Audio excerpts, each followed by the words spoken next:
Karl Tanzler nació en la ciudad alemana de Dresde, cuando formaba parte de la Sajonia del Imperio Alemán, en una familia que vivía de los remanentes de tiempos mejores, en los que sus antepasados se conocían por condes y en los que su vida se caracterizaba por otro estatus. Eso no privó al joven Karl de viajar a lo largo y ancho del mundo durante la juventud. Uno de esos trayectos fue a través de Italia, donde tuvo lo que podría considerarse como una epifanía. Se encontraba en la ciudad de Génova y allí tuvo un sueño de lo más peculiar, con uno de sus antepasados como protagonista, la condesa Anna Constantina von Cosel, nombre que adoptaría más adelante cuando se mudó hasta Estados Unidos. En dicho encuentro onírico, su antepasado le reveló algo que no esperaba, la imagen de la mujer que guardaría su corazón para siempre, una mujer exótica de cabellos negros.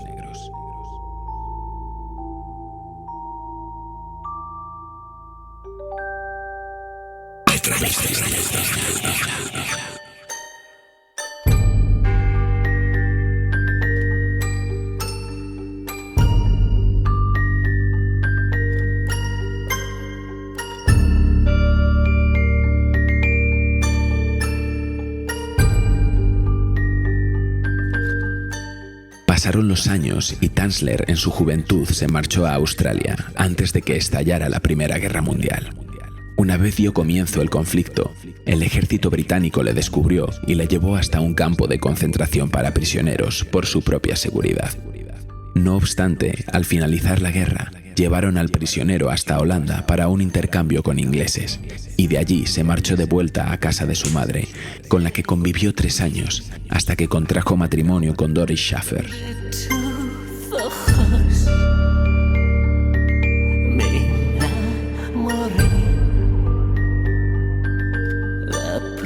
La pareja tuvo 2 hijas, Ayesha Tanzler y la pequeña Clarissa Tanzler, que falleció a los 10 años de difteria. Antes de la tragedia, la familia decidió trasladarse hasta Estados Unidos, donde residía una de las tías maternas de Tanzler. Padre, madre y las 2 hijas viajaron separados desde Rotterdam hasta Florida, pasando por La Habana. Pero solo un año después, Karl Tanzler decidió forjarse una carrera en la medicina, de la que apenas tenía experiencia ni conocimientos, gracias a la práctica de la radiología en el Hospital de Marines de los Estados Unidos, en Cayo Hueso, donde se cambió el nombre a Karl von Cosel y donde conoció a Elena Hoyos.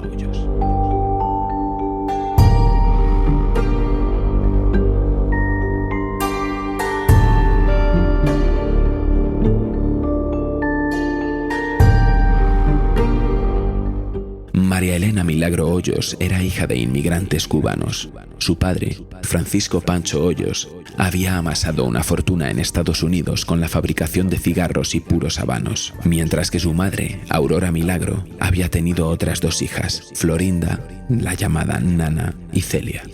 Las 3 encontraron marido a temprana edad, pero solo una permaneció casada el resto de su vida. De hecho, el marido de Nana, Mario Medina, murió electrocutado en un accidente laboral que también le costó la vida a un compañero tras golpear con una grúa un tendido eléctrico. Por su parte, Elena, de una belleza particular, se casó con Luis Mesa, que la abandonó a los pocos años de contraer nupcias para marcharse a Miami, dejándola así a su suerte, sin saber que a Elena no le quedaban muchos años de vida.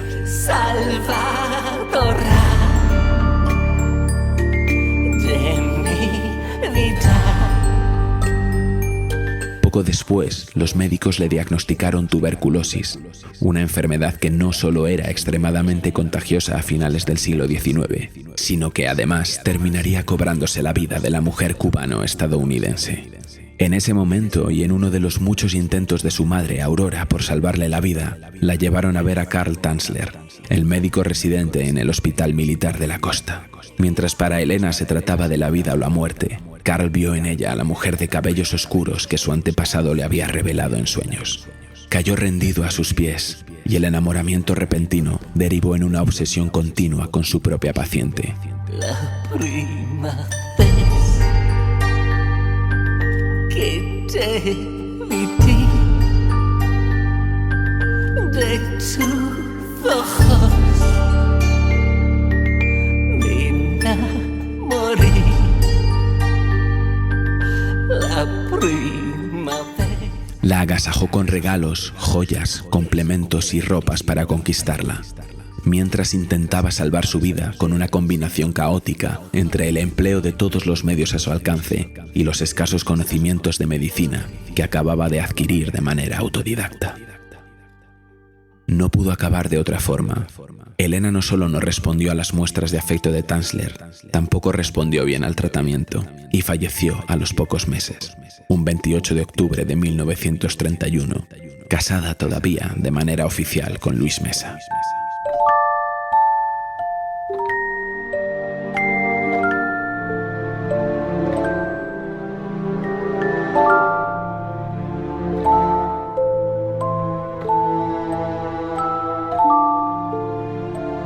A pesar de haber sido rechazado por Elena Hoyos antes de su muerte, Tanzler se comportó tras el fallecimiento como si él fuese de verdad el marido de la fallecida. Se hizo cargo de todos los gastos respectivos al servicio funerario, a pesar de que la familia Hoyos no era precisamente precaria. Pero su ofrecimiento no quedó ahí. En vista de las fuertes lluvias y tormentas que suelen acechar la costa de Florida, Tanzler le propuso a la familia de Elena que fuera él mismo quien se hiciera cargo de la construcción de un mausoleo dedicado especialmente a su hija. Así la visitó cada noche durante los siguientes 2 años.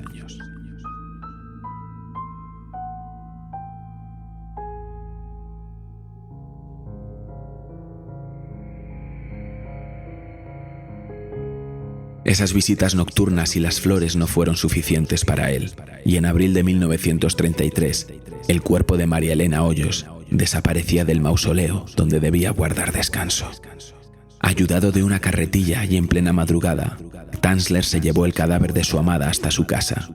Allí se dispuso a arreglarlo para que conviviese durante los siguientes 7 años a su lado, como si de su mujer se tratase.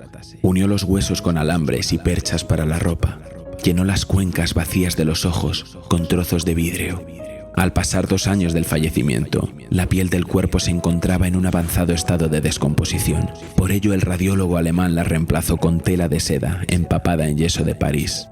Respecto al pelo, se las ingenió para utilizar una peluca que había sustraído previamente a la madre de Hoyos durante el funeral, de cuando todavía permanecía con vida.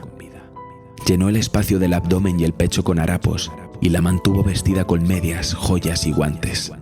Además, para tapar el olor, utilizó copiosas cantidades de perfume, desinfectantes y agentes preservadores de tejidos.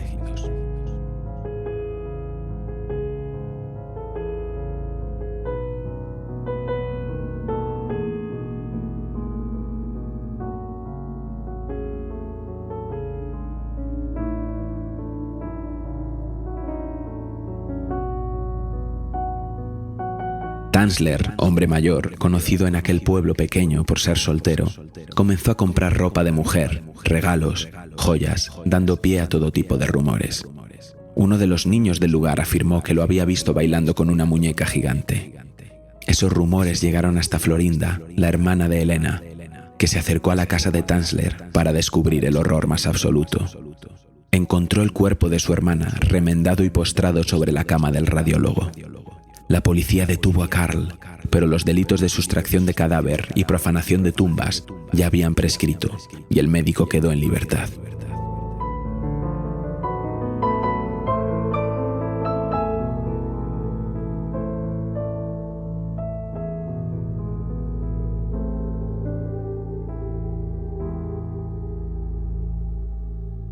La historia tuvo una repercusión mayúscula. El caso atrajo muchísima atención durante la década de los 40 del siglo pasado en Estados Unidos. No tanto por lo horripilante del crimen, ni siquiera por las inexistentes consecuencias que tuvo para el médico robar durante 7 años el cuerpo de Elena Hoyos, sino porque se le comenzó a percibir no como un necrófilo obsesivo, sino como un romántico empedernido. Alguien que iría hasta las últimas consecuencias con tal de vivir una vida junto a la mujer de sus sueños. Dio charlas y se convirtió en un personaje mediático. Tras todo el revuelo del juicio, volvió a Florida en 1944. Allí se reencontró con su mujer y una de sus hijas tras el fallecimiento de la otra. Durante los últimos 10 años de su vida, se dedicó a promocionar su propia autobiografía, en la que contaba sus años junto al cadáver de Hoyos. Tanzler murió en Tampa el 23 de julio de 1952, tras años de cuidados de su expareja, Doris, con la que había retomado parcialmente la relación en los últimos años de su vida. Pero lo más inquietante es lo que encontraron los agentes de policía junto al cadáver del radiólogo alemán. Los últimos años los había dedicado a la construcción minuciosa de una suerte de efigie egipcia con la forma de Elena Hoyos. Eso fue lo que encontraron encima de su cama. Se trataba solo de una muñeca, pero portaba una máscara con los rasgos de Elena.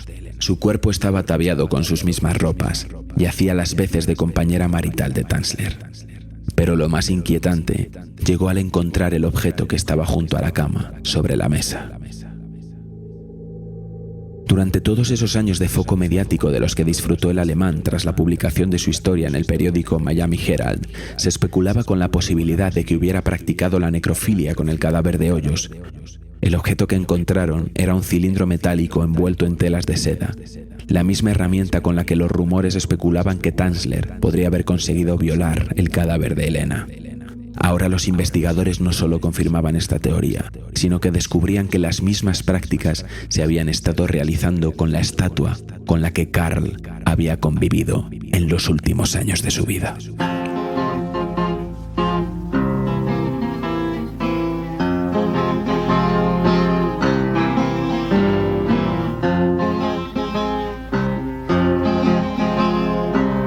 Oigan la historia que contóme un día un viejo enterrador de la comarca. Era un amante que por suerte impía su dulce bien le arrebató la barca. Todas las noches iba al cementerio a contemplar la tumba de la hermosa, y la gente murmuraba con misterio: es un muerto escapado de la fosa, es un muerto escapado de la fosa. En una horrenda noche hizo pedazos el mármol de la tumba abandonada, cavó la tierra y se llevó en sus brazos el rígido esqueleto de su amada.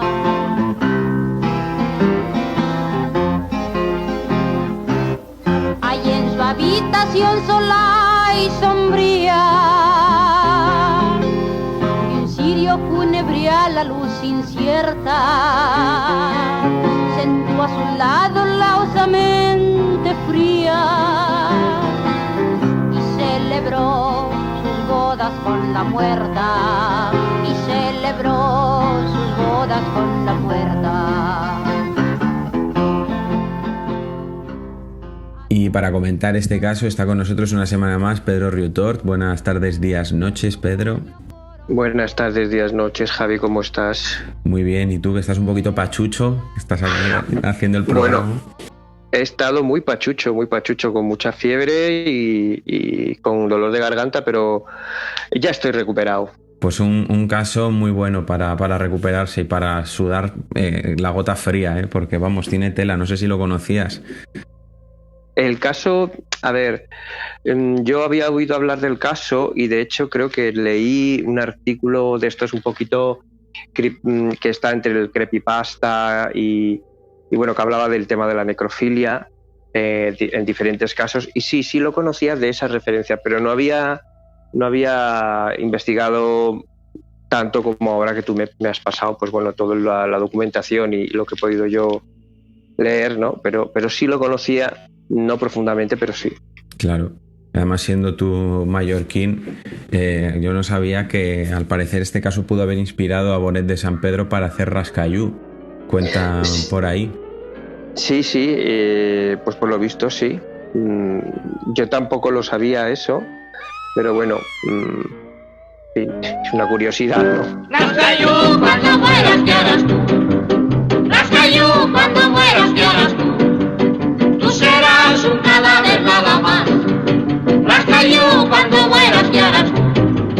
Oiga la historia que contóme un día el viejo enterrador de la comarca, que era un viejo a que la suerte impía, su rico bien arrebató la parca.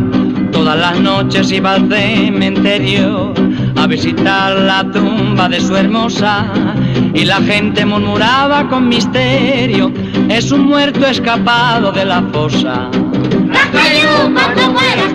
Una curiosidad antes de meternos en el tema, porque a mí lo primero que me llama la atención es la historia personal de este hombre, que casi parece un personaje de novela de Julio Verne, ¿no? Con esas idas y venidas de aquí para allá, de Australia a Holanda, de Holanda a Estados Unidos, a que ahora me meto médico sin ser esa mi profesión, familia aristócrata. Es una historia muy curiosa. Familia aristócrata venida menos, ¿no? Que fue lo que le pasó a muchas familias de nobles y bueno, y gente, porque hay que recordar que muchas familias de nobles y de aristócratas no trabajaban, consideraban que eso era una falta de respeto, o bueno, una falta de respeto, que era algo inferior para ellos. Y entonces, claro, a medida que fueron perdiendo pues tierras y cosas de estas, pues entonces, claro, y se fueron empobreciendo, pues las carencias eran mayores. Uh-huh. Sí, totalmente. Y además, a mí me recordaba mucho este personaje, esta persona, Karl Tanzler, de una novela de Julio Verne, por eso lo he dicho antes, El castillo de los Cárpatos, con ese protagonista que estaba tan obsesionado con su amada muerta, pero en este caso de este señor llega a unos extremos obscenos, la verdad. A mí me ha sorprendido muchísimo. Bueno, el primer dato que me sorprende es que era un señor que no era médico de profesión, que lo había ido aprendiendo ahí sobre la marcha y acaba trabajando en un hospital. O sea, esto ya me llama mucho la atención. Sí, a mí también. Yo cuando lo he leído, porque que creo que fue un poco durante la guerra, ¿no? Uh-huh. Si no me equivoco, corrígeme, que empezó a tener nociones de radiología o de... Sí. Pero vamos, y que luego casi como por penalti se mete a estudiar medicina, pero de aquella manera que me ha sorprendido mucho que se pudiera licenciar, que es donde tengo yo una de mis lagunas, ¿no? Que no sé si realmente se llegó a licenciar en medicina o pues bueno, la falta de control de aquel entonces pues hizo que pudiera ejercer la medicina sin llegar a tener un título oficial, no lo sé, pero bueno, yo que tengo dos familiares que son médicos, evidentemente no es lo mismo ahora que hace 80 o 90 años, y que son tantos años de estudio y luego la especialización y tal, me ha sorprendido enormemente que este señor pues pudiera sacarse el título de medicina así, de esta manera tan... Claro, porque en la información que hay de este señor dice que emigra a Florida y se convierte y consigue un trabajo como técnico en radiología. No dice si tenía algún tipo de titulación o simplemente pues se presentó allí con algún tipo de credencial.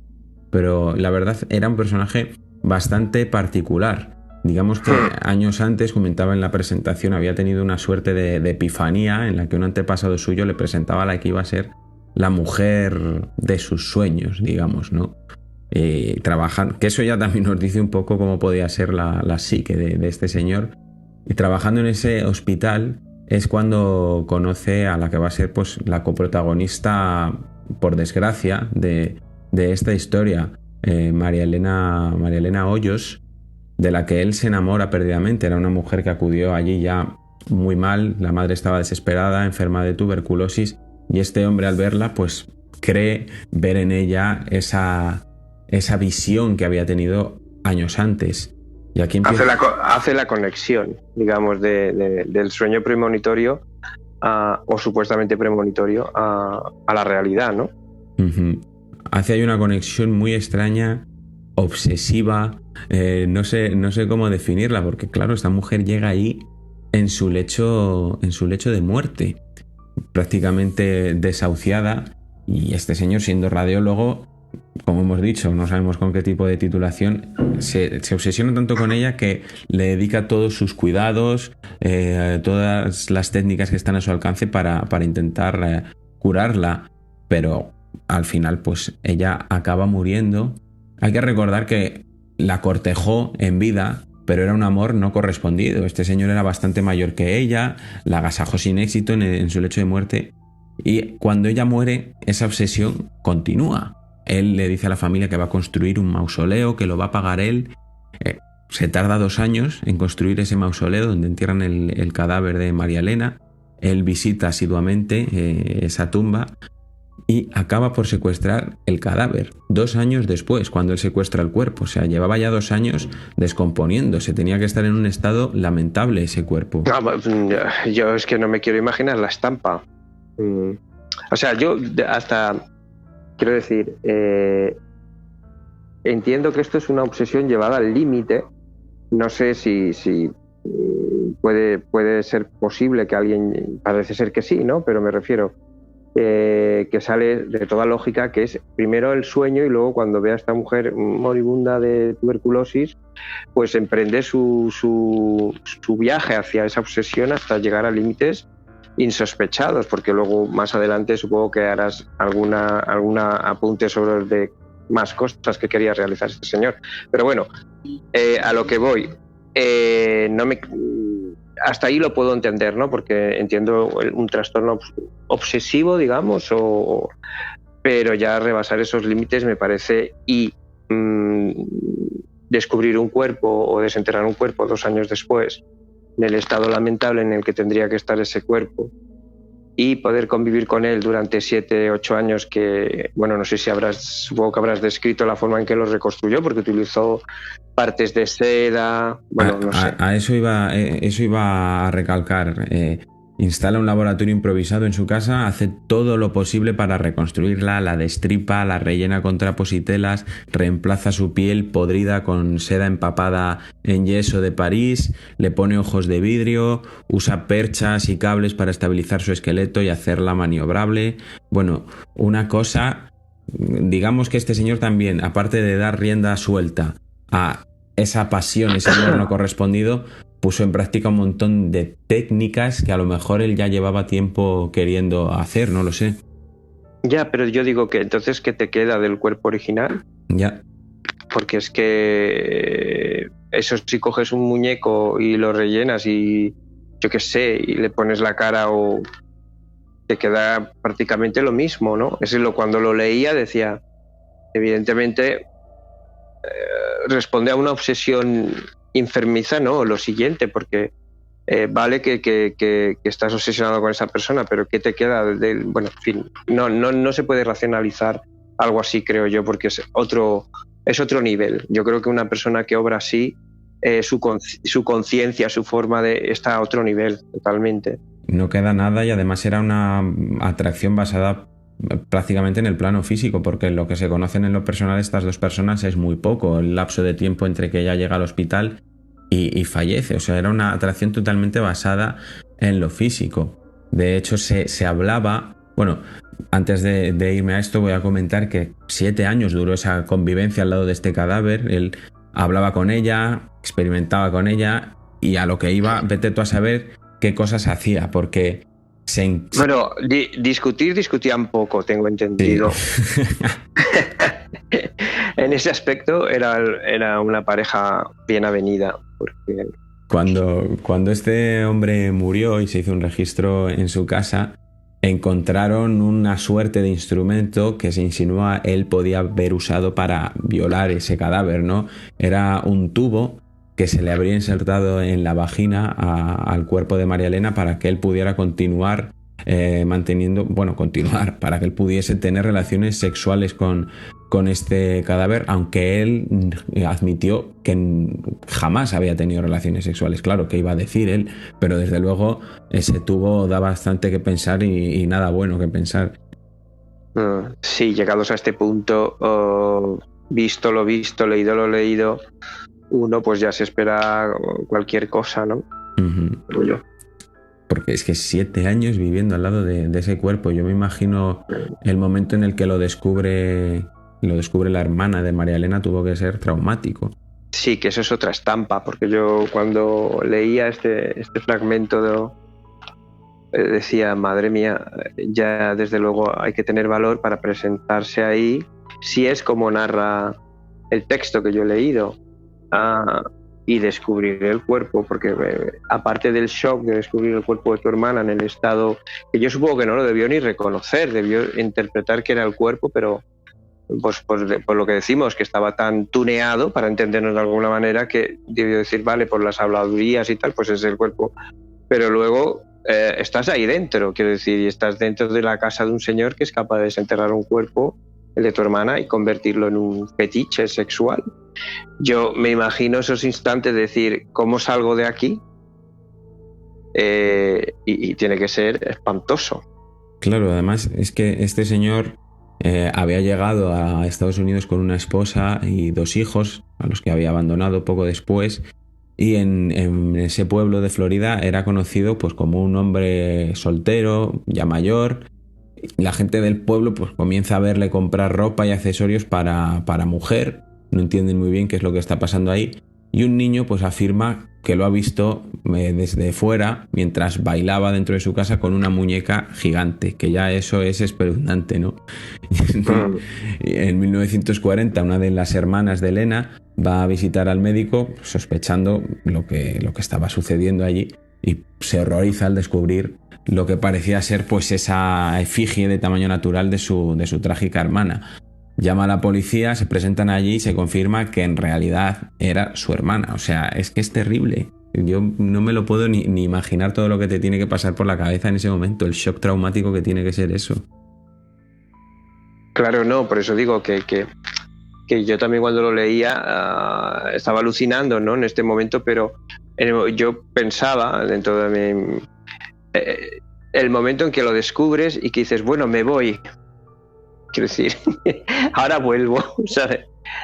Se me hacía, a mí es que creo que en esos segundos se debe hacer el mundo eterno, porque por tu cabeza deben pasar miles de ideas. Primero la confirmación de los rumores que se estaban lanzando, ¿no? O que estaban en el aire, de que el cuerpo de tu hermana está siendo profanado por un señor. Pero luego cuando ya lo tienes delante, o sea, en el momento en el que ese momento en el que lo descubres, y tú, porque según lo que he leído ya estaba sola en la casa, ¿no? Y tienes que salir de ahí e irte a denunciarlo a la policía. O sea, para mí eso es brutal, porque lo que tiene que pasar por la cabeza de esa señora, o lo que pasó por la cabeza de esa señora, no me lo quiero ni imaginar. Y guarda la compostura, porque es lo que digo, estás delante de una persona que es capaz de hacer lo que ha hecho, según como... vamos, que tiene muchas posibilidades de no salir con vida de ahí. Sí, totalmente. Que también lo que tuvo que pasar por la cabeza ya no solo de la hermana, lo que estaría pasando por la cabeza de este señor, que llegó a afirmar más tarde en sus memorias que planeaba construir un dirigible para enviar el cadáver de María Elena a la estratosfera, porque la radiación del espacio exterior podría penetrar los tejidos de ella y devolverle a la vida. Hasta llegó a construir un prototipo de ese dirigible. O sea, es que estaba ya a unos niveles que ni se explican. Hay fotos por ahí del dirigible que son también de ciencia ficción.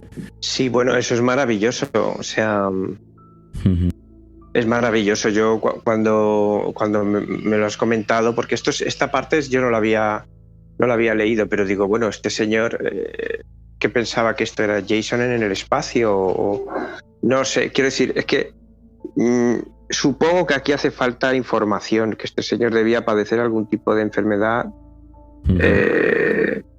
no sé, algún delirio, porque ya esos antecedentes de esa ensoñación y luego esto. Sí, yo creo que va por ahí la cosa. Empezamos con ese sueño de ese familiar, de ese antepasado que le dice, conocerás a una chica de tez morena, y luego él une esto, no sé, algo tiene que haber ahí que le lleve porque esto más que una obsesión es ya una religión, ¿no? Pero también uno de los aspectos más curiosos de esta historia es la repercusión que tuvo el caso, porque no se le llega a considerar un criminal, un necrófilo, en contraposición un poco con el caso que tratamos hace 2 semanas de Anatoly Moskvin, ¿no? Que a todo el mundo le horrorizaba que hubiese secuestrado esos cadáveres de niñas y las tuviese en casa.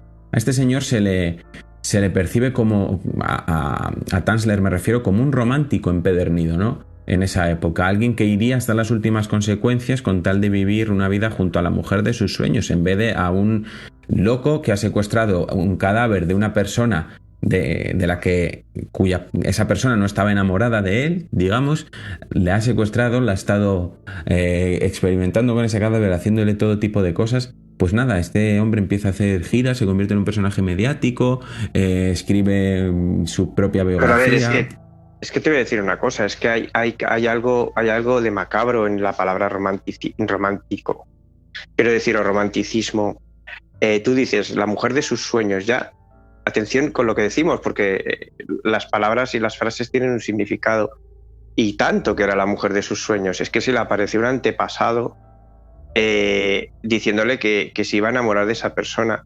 A lo que voy, que yo creo que el romanticismo que hemos vivido durante el siglo XIX-XX, tan desacerbado, tan exagerado, tan de tienes que encontrar a tu media naranja, o tienes que tal, y seréis para siempre, tal, pues yo creo que eso alimentaba un poco este tipo de obsesiones, ¿no?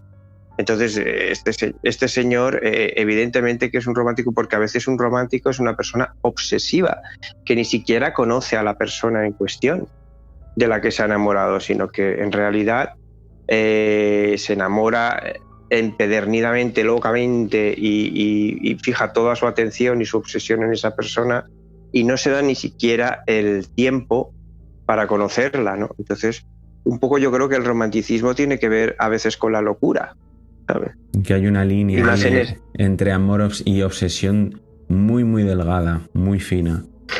Claro, y el romanticismo del siglo XIX, XVIII, XIX y XX también, yo me atrevería a decir, bueno, basta escuchar las letras de muchas canciones de reggaetón o de canciones actuales que rezan, pues yo qué sé, yo sin ti no soy nada, o sin ti no soy nada, o que es la anulación completa del ser individual y la expresión máxima de tú eres mi obsesión.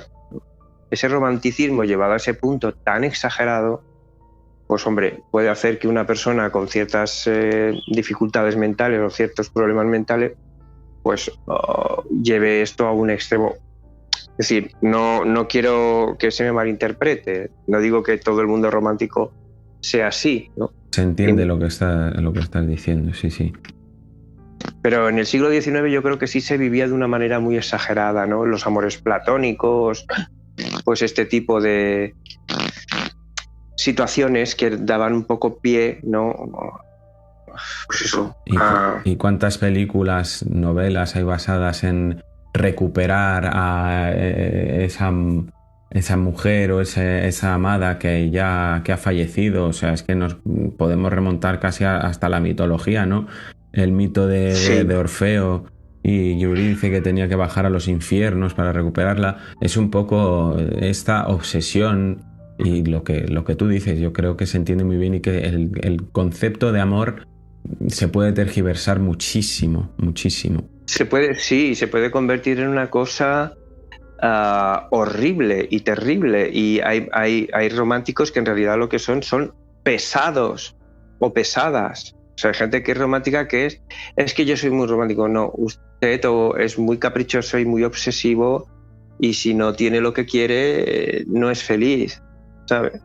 Que, ojo, también puedo entender perfectamente que una pareja que se quiere y está bien, de repente fallece uno de los dos y la otra persona pues enloquezca, o también se puede entender, es entendible, ¿no? Pero lo que me estoy refiriendo es este amor, este impulso, ¿no? Así de primera. Claro, llevado al extremo, digamos. Llevado al extremo, lo que tú has hablado antes, la anulación, porque este hombre ya no vivía una vida, vivía para ese cadáver. Y todo lo que hacía giraba en torno a ese cadáver, al igual que Anatoly Moshfin giraba en torno a su vida a esas muñecas, era con las que hablaba, con las que se relacionaba, estaban encerrados en eso, era ya todo al máximo. Y me ha recordado esto a la película. Y al parte, yo creo que es el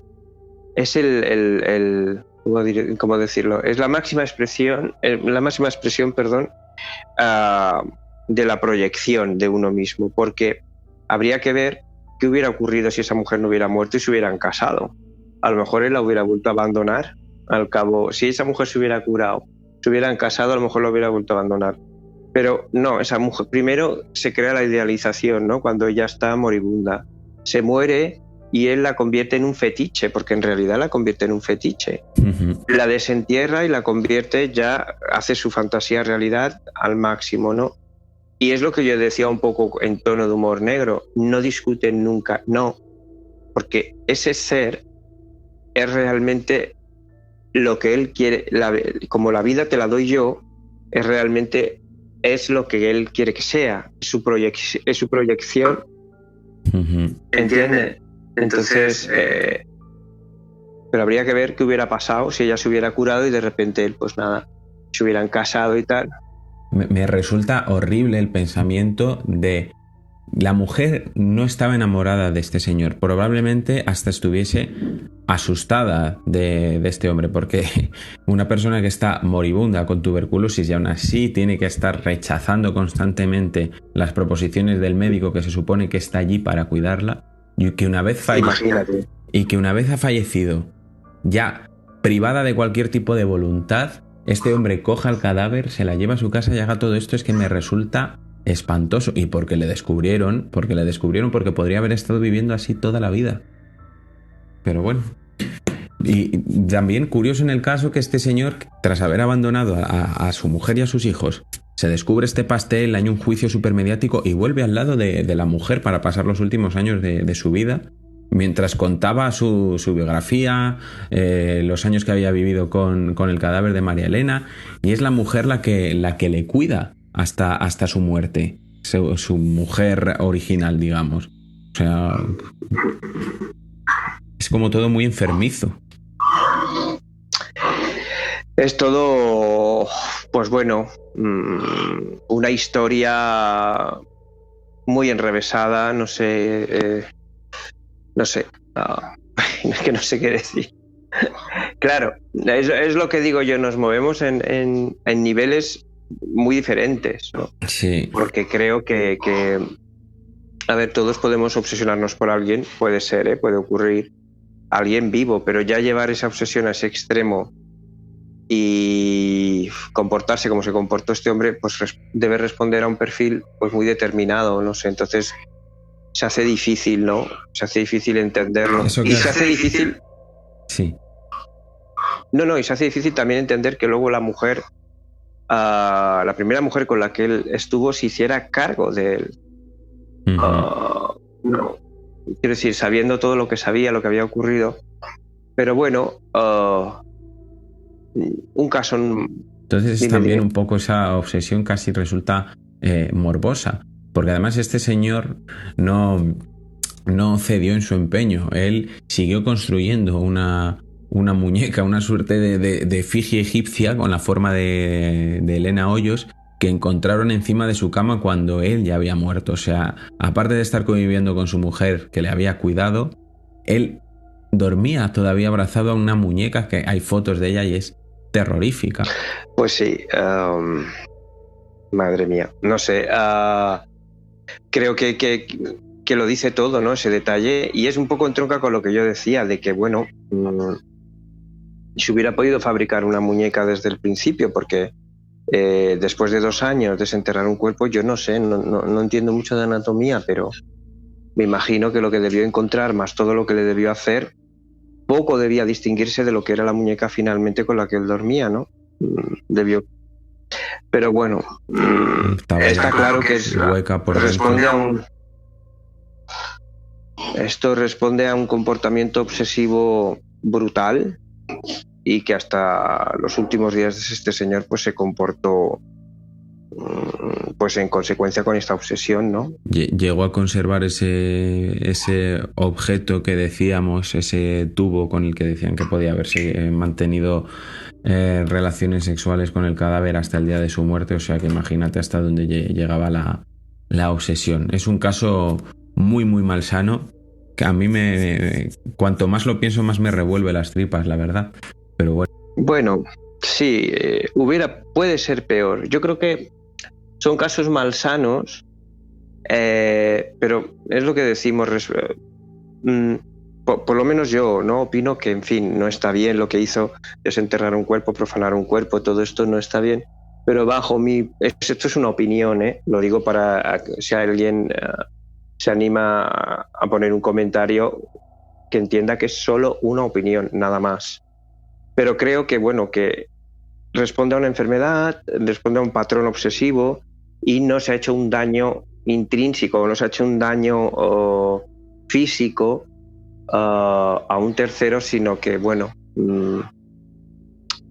quiero decir, no es un caso como el de un asesino despiadado, ¿no? Que ahí, por ejemplo, a mí sí que me impacta más, me retuerce más algo así, ¿no?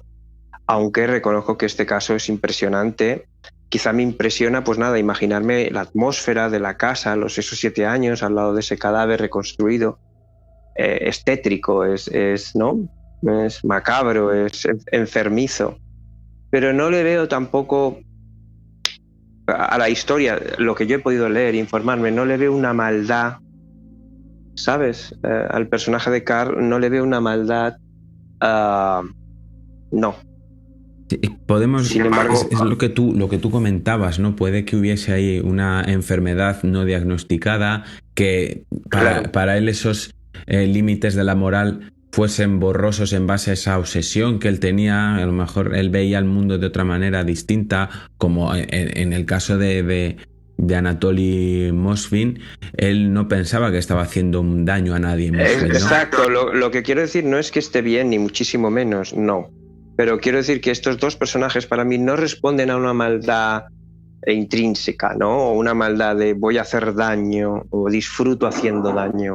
No, sino que responden a un patrón, pues, obsesivo, que posiblemente que esté entroncado con la infancia, no lo sé, con X cosas, con la relación que se tiene hacia la muerte. Pues claro, a la muerte se puede tener muchos tipos de relación.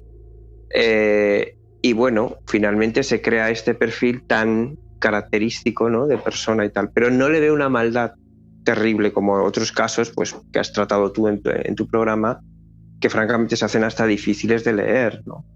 Porque dices, madre mía, es que esto es saña y no sé, falta de humanidad absoluta. Yo en este caso, pues, no lo veo, ¿no? Aunque sea terrible, ¿no? Sí. Pero sí, es mi opinión. Pues yo creo que con este caso hemos tenido bastante de necrofilia por un tiempo, así que... Sí, que yo sabía que antiguamente en la antigua Roma se practicaba a veces la necrofilia. Quiero decir que no es una cosa tan extraña, ¿eh? Aunque nos pueda parecer a nosotros horrible, que a mí personalmente me lo parece y supongo que a mucha gente también, a la gran mayoría, entiendo yo, parece ser que era una práctica que antiguamente en Roma, pues bueno, tenía sus seguidores, que están ahí, ¿no? Esas cosas están ahí. Gracias a Dios no es lo normal, pero están. Pues con esto yo creo que nos despedimos hasta la semana que viene. Pedro, muchísimas gracias por estar aquí. Gracias a ti por invitarme y espero no haberme enrollado mucho. Y nada, he expresado mi sincera opinión sobre el caso y nada más. Claro, al final esto es un debate abierto y la gente en los comentarios también puede mostrar siempre desde el respeto su opinión. Entonces, pues, por supuesto, estamos abiertos a cualquier tipo de aportación. Claro. Exactamente. Así que nada, un placer estar contigo, Javi. Un placer, Pedro. Hasta la próxima semana. Hasta la próxima semana. Chao.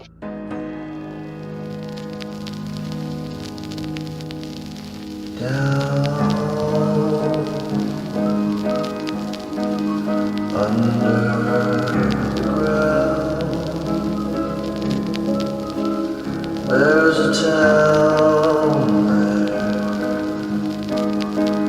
I've